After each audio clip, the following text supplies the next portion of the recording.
नमस्कार साथियों, आज हम यूपीपीसीएस की प्रारंभिक परीक्षा 2017 के भारतीय संविधान एवं राज्य व्यवस्था के प्रश्नों को हल करेंगे। जिसमें कि पहला प्रश्न हमारा, राज्यसभा का सर्वप्रथम गठन किस वर्ष में हुआ? ए 1950 में, बी 1951 में, सी 1952 में या डी 1953 में? तो इसका राइट आंसर होगा सी, यानी कि 1952 में।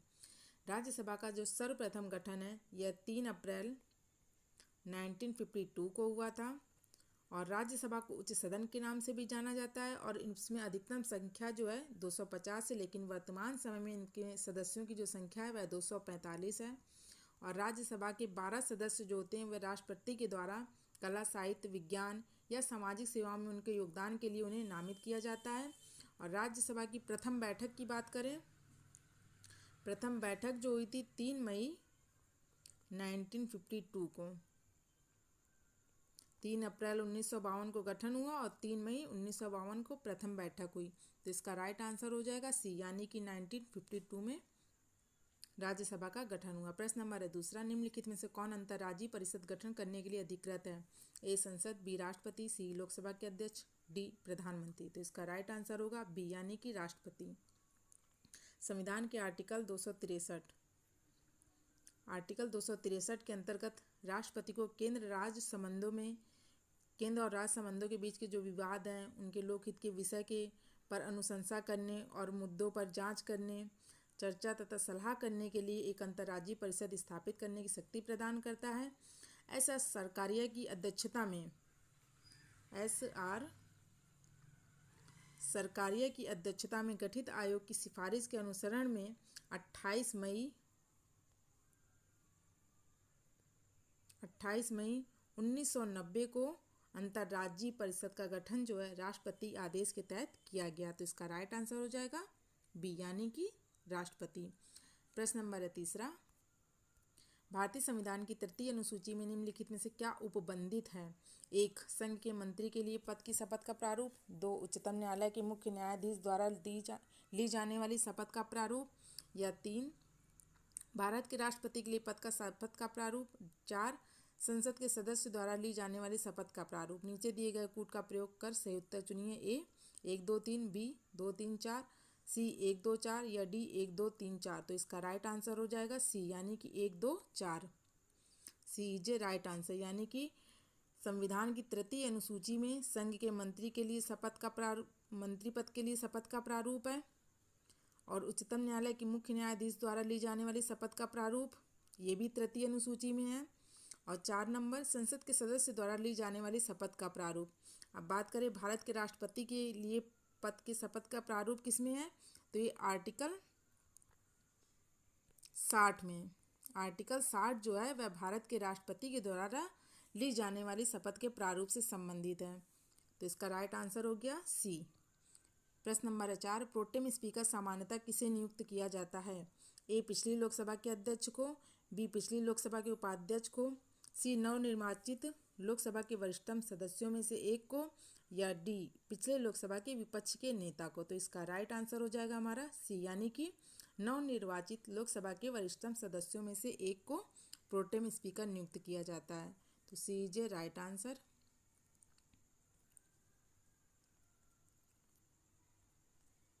प्रश्न नंबर है 5, निम्नलिखित कथनों पर विचार कीजिए तथा नीचे दिए गए कूट से अपना उत्तर चुनिए। 1 राज्यपाल को न्यायालय के न्यायाधीश की नियुक्ति का अधिकार नहीं है। 2 वह विधानमंडल का हिस्सा नहीं है। 3 उन्हें विधान परिषद में कुछ सदस्यों को मनोनीत करने का अधिकार है। 4 उनके पास कोई न्यायिक शक्ति नहीं है। कूट है ए 1 और 2 सही है, बी 1 और 3 सही है। तो इसका राइट आंसर हो जाएगा बी, यानी कि 1 और 3 जो है सही है। B is a right answer. संविधान के आर्टिकल 155 के अंतर्गत राज्यपाल की नियुक्ति जो है वह राष्ट्रपति करता है। जिस प्रकार राष्ट्र का प्रमुख राष्ट्रपति होता है, ठीक उसी प्रकार राज्य का जो प्रमुख है वह राज्यपाल होता है। और राज्यपाल के कार्यकाल की बात करें तो 5 वर्ष का होता है, किंतु इससे पहले भी वह राष्ट्रपति को अपना त्यागपत्र दे सकता है। और राज्यपाल के पास कार्यकारी, न्यायिक, वित्तीय, विधायी, विवेकाधीन शक्तियां होती हैं। उच्च न्यायालय के मुख्य न्यायाधीश और अन्य न्यायाधीश की जो नियुक्ति है वह राज्यपाल नहीं बल्कि राष्ट्रपति करता है। तो इसलिए इसका राइट आंसर हो जाएगा बी, यानी 1 और 3 सही है, दूसरा गलत है।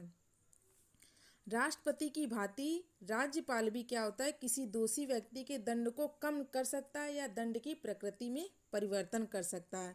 तो उनके पास कोई न्यायिक शक्ति नहीं है, तो ये भी गलत हो गया। उनके पास है क्योंकि वह कम कर सकता है।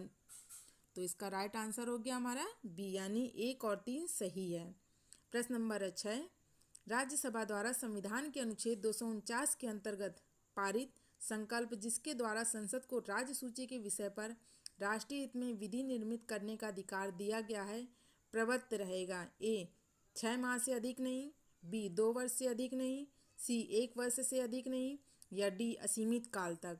तो इसका राइट आंसर हो जाएगा सी, यानी कि 1 वर्ष से अधिक नहीं। राज्यसभा के द्वारा संविधान के आर्टिकल 249 के अंतर्गत पारित जो संकल्प रहेगा जिसके द्वारा संसद को राज्य सूची के विषय पर राष्ट्रीय हित में विधि निर्मित करने का जो अधिकार दिया गया है वह 1 वर्ष से अधिक समय तक प्रवृत्त नहीं रहेगा। तो इसका राइट आंसर हो गया सी। प्रश्न नंबर है 7, निम्नलिखित में से कौन संविधान के अनुच्छेद 21 के दायरे में नहीं आता है? राइट टू लाइफ के दायरे में नहीं आता है। ए एक चिकित्सक द्वारा घायल को चिकित्सीय सहायता, बी कार्यस्थल पर महिलाओं का लैंगिक उत्पीड़न, सी पानी की गुणवत्ता को दूषित करना, या डी मृत्युदंड। तो इसका राइट आंसर हो जाएगा डी, यानी मृत्युदंड जो है वह आर्टिकल 21 के दायरे में नहीं आता है। तो D is a right answer. प्रश्न नंबर है 8, निम्नांकित में से कौन एक क्षेत्रीय परिषदों का लक्षण नहीं है? ए यह एक संवैधानिक संस्था है, बी 5 क्षेत्रीय परिषदों की स्थापना राज्य के पुनर्गठन अधिनियम 1956 के अंतर्गत की गई है, और सी है यद्यपि चंडीगढ़ राज्य नहीं है फिर भी एक क्षेत्रीय परिषद में शामिल किया गया है, या डी यह एक परामर्शदात्री संस्था है। तो इसका राइट आंसर हो जाएगा ए, यानी कि यह एक संवैधानिक संस्था है। पूछ रहा है कौन सा लक्षण नहीं है, तो यह एक संवैधानिक संस्था ना होकर के यह एक सांविधिक संस्था है। सांविधिक संस्था है और इसका गठन जो है राज्य पुनर्गठन अधिनियम 1956 के अंतर्गत किया गया है, और इस अधिनियम के तहत 5 क्षेत्रीय परिषदों का गठन किया गया है। तो इसका राइट आंसर हो गया हमारा ए, यानी कि यह एक संवैधानिक संस्था ना होकर यह एक सांविधिक संस्था है। प्रश्न नंबर है 9, निम्नलिखित वक्तव्यों पर विचार कीजिए और नीचे दिए गए कूट से सही उत्तर चुनिए। कथन ए, भारत एक लोकतांत्रिक देश है, और कारण आर, भारत का अपना एक संविधान है। कूट ए तथा आर दोनों सही है तथा आर ए की सही व्याख्या करता है, बी ए तथा आर दोनों सही है लेकिन आर ए की सही व्याख्या नहीं है। तो इसका राइट आंसर हो जाएगा बी, यानी कि ए तथा आर दोनों सही है, मतलब भारत एक लोकतांत्रिक देश है, सही है। और कारण कह रहा है भारत का अपना एक संविधान है, ये भी सही है। तो ए तथा आर दोनों सही है लेकिन आर जो है ए की सही व्याख्या नहीं है, तो B is a right answer. प्रश्न नंबर है 10, निम्नलिखित में से कौन संसद सदस्यों का सामूहिक विशेषाधिकार नहीं है? ए चर्चा एवं प्रक्रिया स्वतंत्रता, बी संसद के आंतरिक विषयों के संचालन का अधिकार, या सी साक्षी के रूप में उपस्थित से स्वतंत्रता, या डी अपरिचितों को सदन से बाहर रखने का विशेषाधिकार। तो इसका राइट आंसर हो जाएगा सी, यानी कि साक्षी के रूप में उपस्थित से स्वतंत्रता। तो सी इज ए राइट आंसर। भारतीय संसद के अनुसार संसदीय विशेषाधिकार को 2 भागों में बांटा गया है, एक सामूहिक विशेषाधिकार और एक व्यक्तिगत विशेषाधिकार। तो इसमें पूछा है कौन संसद सदस्यों का सामूहिक विशेषाधिकार नहीं है? तो ये साक्षी के रूप में उपस्थित से स्वतंत्रता, ये व्यक्तिगत विशेषाधिकार है।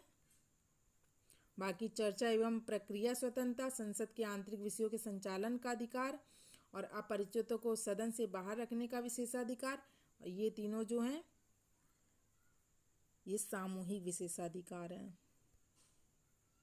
तो इसका राइट आंसर हो जाएगा हमारा सी, जो है ये सामूहिक विशेषाधिकार ना होकर के व्यक्तिगत विशेषाधिकार है, बाकी ये तीनों सामूहिक विशेषाधिकार है। तो सी इज ए राइट आंसर। प्रश्न नंबर है 11, भारतीय संविधान भारतीय संविधान में राज्यों का संघ की संकल्पना को प्राप्त किया गया है? ए अमेरिका के संविधान से, बी ऑस्ट्रेलिया के संविधान से, सी ब्रिटिश नॉर्थ अमेरिका अधिनियम से, या डी स्विट्जरलैंड के संविधान से। तो इसका राइट आंसर हो जाएगा ब्रिटिश नॉर्थ अमेरिका के अधिनियम से भारतीय संविधान जो है राज्यों का संघ है। तो ये ब्रिटिश नॉर्थ अमेरिका अधिनियम, जिसे कि कनाडा के भी कहते हैं, यहाँ से प्राप्त किया गया है। तो सी इज ए राइट आंसर। प्रश्न नंबर है 12, लोकसभा का अधिवेशन गठित करने हेतु गणपूर्ति कोरम कितनी है? ए सदन के सदस्यों की कुल संख्या का 6वां भाग, बी सदन के सदस्यों की कुल संख्या का 10वां भाग, या सी सदन के सदस्यों की कुल संख्या का 4था भाग, या डी सदन के सदस्यों की कुल संख्या का 3रा भाग। तो इसका राइट आंसर हो जाएगा बी, यानी कि सदन के सदस्यों की कुल संख्या का 10वां भाग जो है लोकसभा का अधिवेशन गठित करने की गणपूर्ति मतलब कोरम है। सदन के सदस्यों की कुल संख्या का 10वां भाग। तो B is a right answer. ये किस आर्टिकल में कहा गया है? तो आर्टिकल 100 क्लॉज 3 के अंतर्गत कुल सदस्यों की संख्या का 10वां भाग जो है वह लोकसभा की बैठक की गणपूर्ति माना जाएगा। तो इसका राइट आंसर हो गया हमारा बी। प्रश्न नंबर है 13, सूची फर्स्ट को सूची सेकंड के साथ सुमेलित करना है। एक तरफ सूची फर्स्ट है, दूसरी तरफ सूची सेकंड। न्यायिक पुनरीक्षण शक्ति का जो परिसीमन है यह 38वां संशोधन अधिनियम 1975 के द्वारा। संपत्ति के अधिकार को मौलिक अधिकार से हटाया जाना यह 44वां संविधान संशोधन 1978 के द्वारा। सी नंबर है मताधिकार की आयु 21 से घटाकर 18 वर्ष किया जाना। तो ये है 61वां संविधान संशोधन अधिनियम 1988।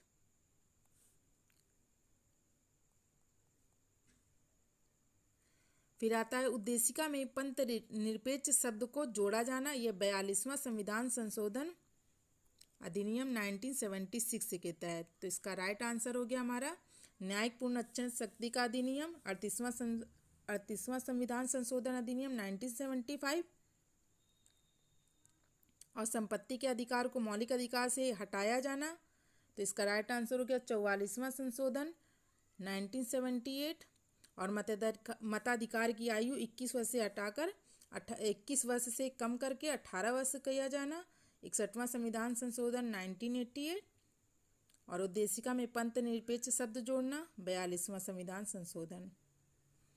प्रश्न नंबर है 14, भारत एवं अमेरिका की राजनीतिक व्यवस्थाओं के बीच निम्नलिखित में से कौन सी विशेषताएं समान हैं? ए अवशिष्ट शक्तियां केंद्रों के पास हैं, बी अवशिष्ट शक्तियां राज्यों के पास है, सी राष्ट्रपति के पास पॉकेट वीटो की शक्ति है, और डी उच्च सदन में कुछ मनोनीत सदस्य होते हैं। तो इसका राइट आंसर हो जाएगा सी, यानी कि राष्ट्रपति के पास वीटो की शक्ति है। तो ए इज ए राइट आंसर। केवल यानी 3 जो कूट दिए हुए हैं उसमें केवल ए सही है, बाकी तीनों जो हैं गलत हैं।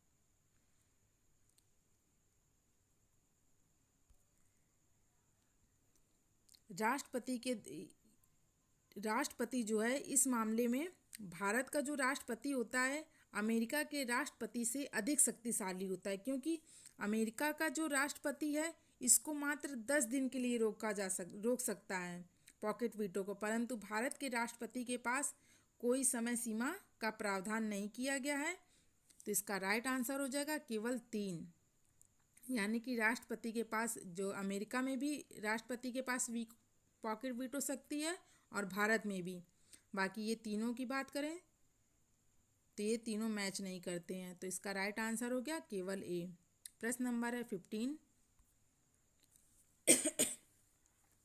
नीचे 2 वक्तव्य दिए गए हैं। अभिकथन ए, चुनाव की घोषणा होते ही राजनीतिक दलों को आदर्श आचार संहिता का पालन करना होता है। कारण आर, आदर्श आचार संहिता को संसद में अधिनियमित किया था। नीचे दिए गए कूट से सही उत्तर का चयन कीजिए।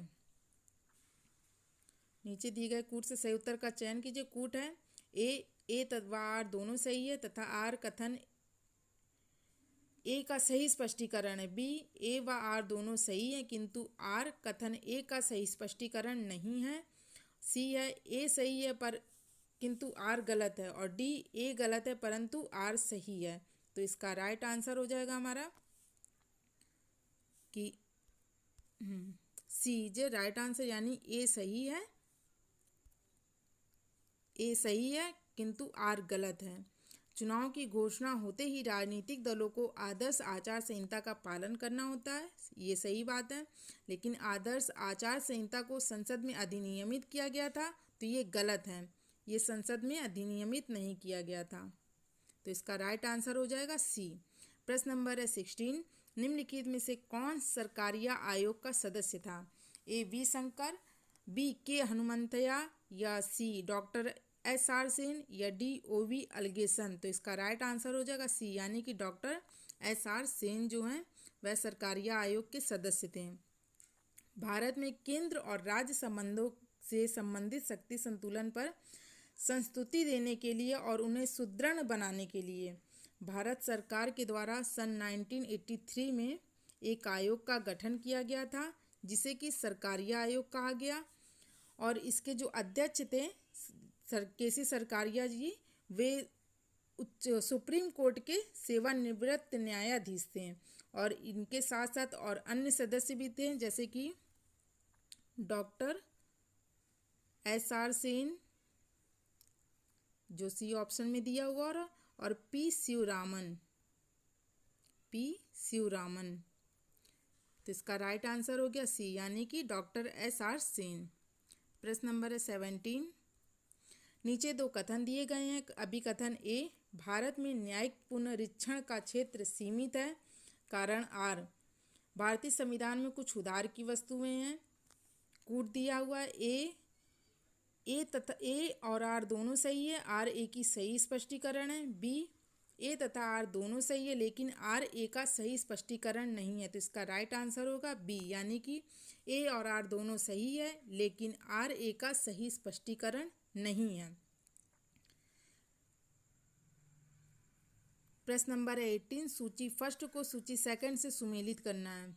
एक तरफ राज्य दिए हैं और दूसरी तरफ राज्यसभा में उनके सदस्यों की संख्या कितनी है। तो गुजरात में 11, कर्नाटक की बात करें तो 12, केरल में 9 और उड़ीसा में 10।